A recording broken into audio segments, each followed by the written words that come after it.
ড্রোনের ব্যবহার আছে নানা ক্ষেত্রে, সে সামরিক কাজে হোক বা সিনেমার শুটিংয়ে, না হয় নেহাতি বিনোদনের জন্য। ড্রোনের ক্যামেরায় যে শুধু চমৎকার সব দৃশ্যই ধরা পড়ে তা নয়, দুর্গম অঞ্চল থেকে জরুরি তথ্য তুলে আনার ক্ষমতাও রাখে এই প্রযুক্তি। আবার আছে উল্টো চিত্র, কখনো বিমানবন্দরের মতো কিছু জায়গায় সমস্যার কারণ হয়ে দাঁড়ান ড্রোন চালকেরা। ড্রোন আসলে ঠিক কতটুকু কাজে আসে আমাদের, এই প্রশ্নের উত্তর পেতে সঙ্গে থাকুন। ড্রোন সম্পর্কে জানা অজানা নানা তথ্য নিয়েই আজকের শিফট।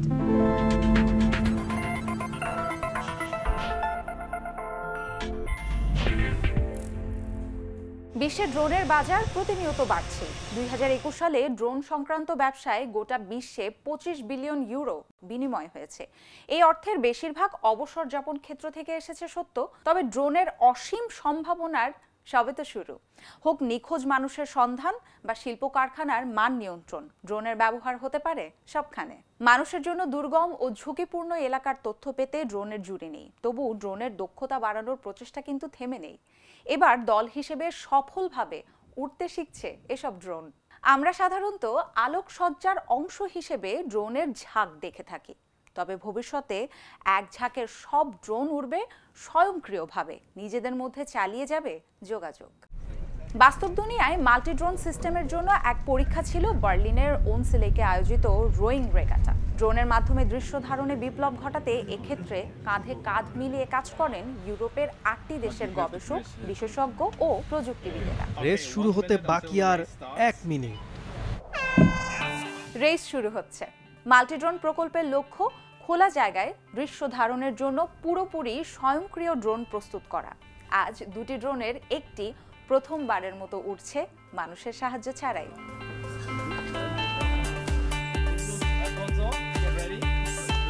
সবাই নিজ নিজ জায়গায় অবস্থান নিন। মাল্টি ড্রোন প্রকল্পের অর্থায়নে আছে ইউরোপিয়ান ইউনিয়ন, ডয়চে ভেলেও তারই অংশ। ড্রোনগুলোর আসলে নিজেদের মধ্যে যোগাযোগ রেখে চলার কথা, যেমন ধরুন এক ড্রোনের ধারণ করা দৃশ্যে অন্য ড্রোন যাতে ঢুকে না পড়ে। বাতাসের প্রচণ্ড ঝাপটার মাঝেও আজকের পরীক্ষায় সবকিছু ঠিকঠাকই চলছে, কিন্তু কিছুক্ষণ পরই এই আয়োজনে বাগড়া দেয় বৃষ্টি।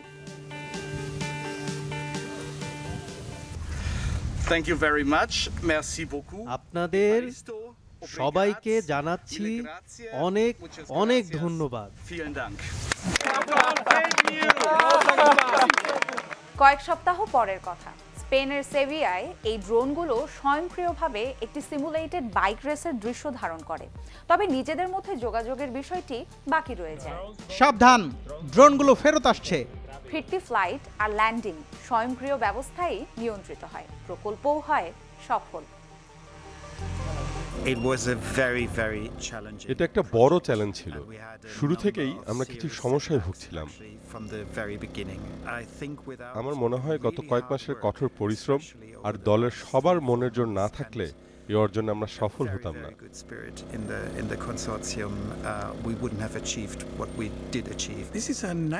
রোবোটিক্স, কৃত্রিম বুদ্ধিমত্তা আর চিত্রগ্রহণ ও দৃশ্য ধারণের চমৎকার এক সমন্বয় এটা। আমার মতে ভবিষ্যতের ফিল্মিং এর জন্য পথ দেখাচ্ছি আমরা।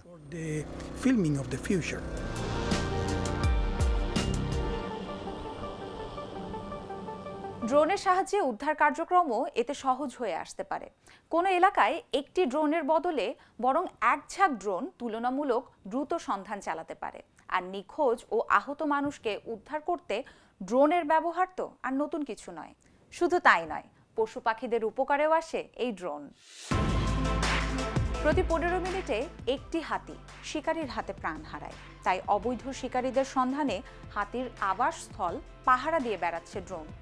কেনিয়ার দ্য মারা এলিফ্যান্ট প্রজেক্ট হাতি রক্ষায় গুরুত্ব দিয়ে আসছে। ড্রোনের ক্যামেরার সাহায্যে দ্রুত শিকারীদের খুঁজে পাওয়া যাচ্ছে, আর থার্মাল ইমেজিং প্রযুক্তির কারণে অবৈধ শিকারীদের রেহাই নেই অন্ধকারেও। মানুষ আর হাতির মধ্যে কোথাও কোথাও যে রেষারেষি, সেটা দুই পক্ষের জন্যই সমস্যার। হাতির আবাসস্থলে যখন মানুষ গিয়ে চাষাবাদ শুরু করে, এই প্রাণীগুলোকে প্রায় বিপজ্জনক হিসেবে দেখা হয়। দুই পক্ষের জন্যই মৃত্যু পরোয়ানা হয়ে দাঁড়াতে পারে এই বিষয়টি। তাই ড্রোনের সাহায্যে গ্রামের আশপাশ থেকে হাতিদের সরিয়ে নেয় দ্য মারা প্রজেক্ট। ড্রোনের শব্দ হাতির কানে মৌমাছির ঝাঁকের মতো শোনায়। অভিযান শুরুর পর থেকে 300-র বেশি অবৈধ শিকারী ধরা পড়েছে, সঙ্গে জব্দ হয়েছে 1000 কেজিরও বেশি আইভরি।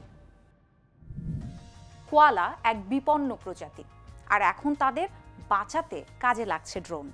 ইউএভির মাধ্যমে কোয়ালার সংখ্যার হিসাব রাখছে অস্ট্রেলিয়ার কুইন্সল্যান্ড ইউনিভার্সিটি অফ টেকনোলজি। এই প্রযুক্তির সহায়তায় গবেষকেরা আরও অনেক বিস্তৃত জায়গায় খোঁজ খবর রাখতে পারবেন, আর থার্মাল ক্যামেরা ব্যবহার করে পাওয়া যাবে আরও সূক্ষ্ম তথ্য। অস্ট্রেলিয়ার কোনো কোনো অঞ্চলে কোয়ালার সংখ্যা 20% নেমে এসেছে। কিছু কিছু ক্ষেত্রে এর কারণ খরা ও দাবানলের মতো প্রাকৃতিক দুর্যোগ। একইভাবে দায়ী মানব বসতিও।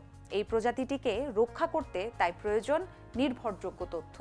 এই তথ্য জুগিয়ে কোয়ালাকে বিলুপ্তির হাত থেকে বাঁচাতে এগিয়ে এসেছে ড্রোন প্রযুক্তি।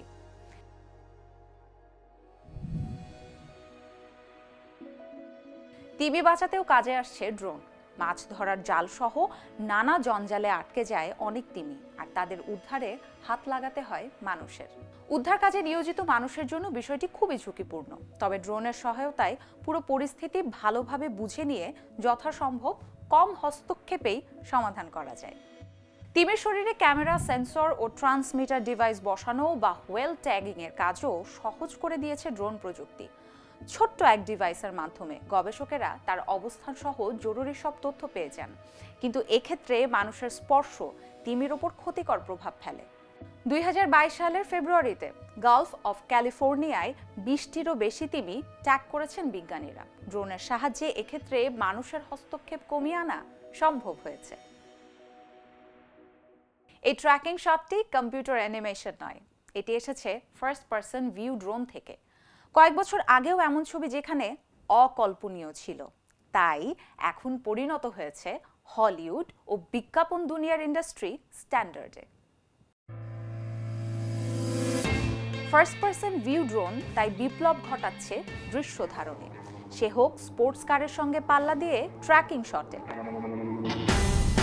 বা রোমাঞ্চকর সব দৃষ্টিভঙ্গি থেকে নতুন চোখে বার্লিন প্যালেস দেখতে, অথবা বোলিং অ্যালের মধ্য দিয়ে সতর্ক গতিবিধি। সবই ফার্স্ট পারসন ভিউ বা এফপিভি ক্যামেরায় ড্রোনের চোখে দেখতে পান চালক। এটা কিছুটা প্লে স্টেশন বা অন্য কোনো গেম কনসোলের খেলার মতো। ড্রোন চালাবেন আপনি, আর ড্রোন যা দেখতে পাচ্ছে ঠিক তাই দেখতে পাবেন। জুলিয়ান স্পোর্টের মতো এফপিভি ড্রোন চালকেরা ভিডিও গগলস পরে থাকেন, আর তাতে সরাসরি ড্রোনের ক্যামেরা থেকে সংকেত আসতে থাকে। শক্তিশালী মোটরের সাহায্যে হালকা ওজনের এই ড্রোনগুলো ঘন্টায় 150 কিলোমিটারেরও বেশি গতিতে উঠতে পারে। পাশাপাশি বা উপর নিচ বাঁক নিতে সক্ষম এসব ড্রোনের দৃশ্য ধারণের যে নিজস্ব ধরন আছে তা সাধারণ ড্রোনে পাওয়া যায় না।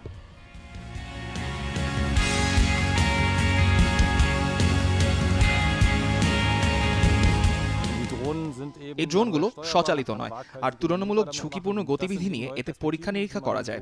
দৃশ্য ধারণের এই দৃষ্টিভঙ্গিগুলো নতুন, যেমনটা আগে কখনো দেখা যায়নি। এর জন্য ড্রোনে সিনেমার উপযোগী ক্যামেরা বসিয়ে এই ব্যাপারটা মিটে যায়নি।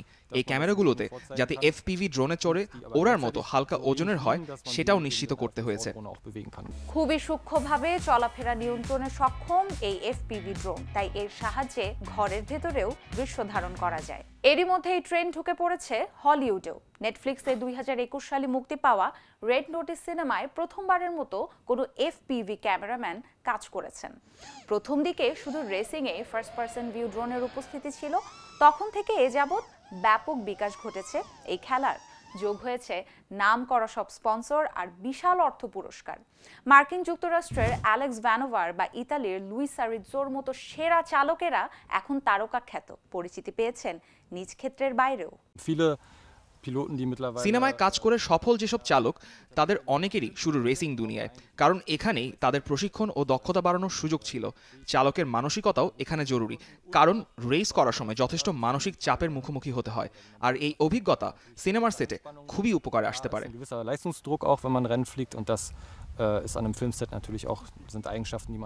শখের ড্রোন চালকদের মধ্যে দিন দিন বাড়ছে এফপিভি ড্রোনের আবেদন।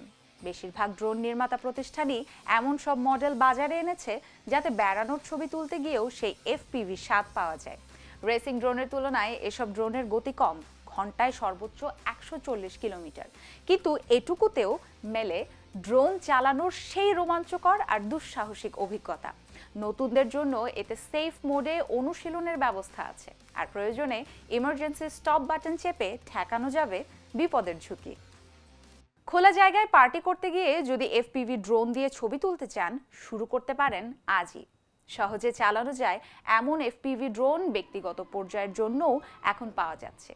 এফপিভি ক্যামেরাম্যান হতে পেশাদার প্রশিক্ষণের ব্যবস্থা আপাতত নেই, তবে সফল হতে হলে অনুশীলনের বিকল্প নেই। পাশাপাশি থাকছে এক অভিজ্ঞ ড্রোন চালকের পরামর্শ। 6 বছরের বেশি সময় ধরে ফার্স্ট পারসন ভিউ ড্রোন চালাচ্ছেন জুলিয়ান স্পোর্ট। জার্মান চ্যাম্পিয়নশিপ সহ বিভিন্ন রেসে অংশ নিয়েছেন। 2020 সাল থেকে তো তার জীবিকাই হয়ে দাঁড়িয়েছে ড্রোন ক্যামেরার কাজ। চমৎকার এই শখ নিয়ে কাজ করার আগ্রহ যদি থাকে, তাহলে আপনার উচিত এই কাজ করছে এমন মানুষের সঙ্গে সামাজিক যোগাযোগ মাধ্যমে যুক্ত হওয়া। আপনাকে পথ দেখানোর মতো যথেষ্ট অভিজ্ঞতা আছে এমন অনেককেই পেয়ে যাবেন। সাধারণত পরের ধাপটা হলো শখটা আসলেই আপনার জন্য কিনা সেটা যাচাই করে দেখা। এফপিভি সিমুলেটরে কোনো ঝুঁকি ছাড়াই সেটা করা যায়। তাতে আপনি এই ধরনের ড্রোন চালানোর বিষয় হাতে কলমে ধারণা পেয়ে যাবেন। আর প্রাথমিকভাবে বিষয়টা হাতে চলে এলে চেষ্টা করে দেখতে পারেন বাস্তবেও। শুধু বেড়াতে গিয়ে ছবি তোলার মধ্যে যদি সীমাবদ্ধ থাকতে না চান বা অংশ হতে চান ড্রোন রেসিং দুনিয়ার, তবে কারিগরি কিছু জ্ঞান না থাকলেই নয়। ভালো উঠতে পারে এমন ড্রোন থাকাটা সবচেয়ে জরুরি। তাতে স্টেবিলাইজিং বা অন্যান্য সংশোধনের ক্ষেত্রে অনেকটা সময় বাঁচে। সুন্দর ও ত্রুটিহীন দৃশ্য ধারণের চাবিকাঠি হলো ড্রোনের সঠিক কনফিগারেশন।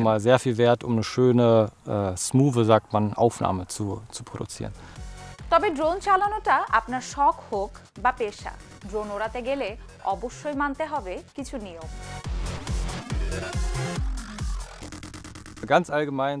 মানুষের কাছ থেকে যথেষ্ট দূরত্ব রাখাটাই ভালো। আর কোথায় ড্রোন উড়ানো যাবে বা যাবে না তা জেনে রাখাটা দরকার।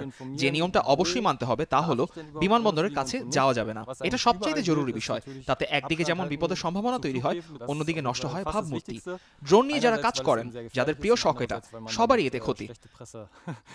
ড্রোন নিয়ে বিমানবন্দরের বেশি কাছে চলে গেলে তা পাইলটের বিরক্তির কারণ হয়। গোটা বিষয়টা খুবই হতাশা। Mediamarkt-Drohne, sage ich jetzt mal, zu nah am Flughafen geflogen ist, das ist einfach super ärgerlich. তো ড্রোন নিয়ে কি ভাবছেন আপনারা? কখনো ড্রোন চালানোর অভিজ্ঞতা কি হয়েছে? ড্রোনকে কি কাজের বলবেন না বিরক্তিকর? কমেন্টে জানান আমাদের। আজকের মতো বিদায়, দেখা হবে পরের পর্বে।